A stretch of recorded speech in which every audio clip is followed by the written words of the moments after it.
நான் தமிழக வெற்றி கழகத்தில் வந்து கிட்டத்தட்ட ஒரு 15 வருஷமா இருக்கிறேன்.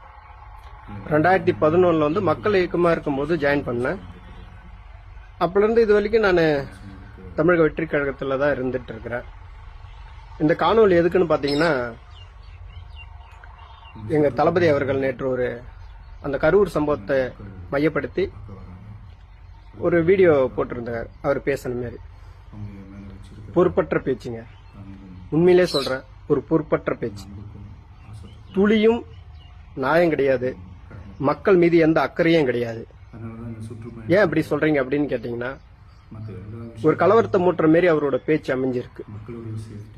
கடைசியா சொல்றாரு, என்ன வேணா பண்ணுங்க, என்ன வேணா பண்ணுங்க, நான் இங்கதான் இருப்பேன், முடிஞ்ச என்ன பண்ணி பாருங்க, கைது பண்ணி பாருங்க அப்படிங்கிற மாதிரி ஒரு டோன்ல பேசுறாரு. அப்ப இது வந்து என்ன தெரியுமா, ஒரு கலவரத்தை தூண்டுற மாரி இருக்கு.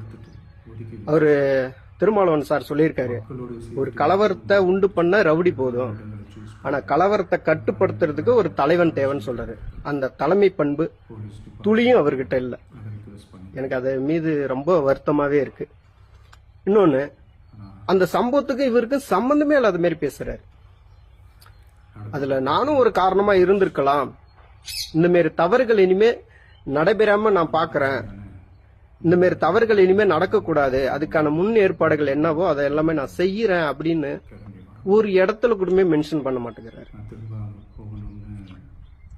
எங்க இருந்து அவருக்கு இவ்வளவு தைரியம் வந்ததுன்னு தெரியல, யாருனால இந்த தைரியத்துல பேசுறாருன்னு தெரியல.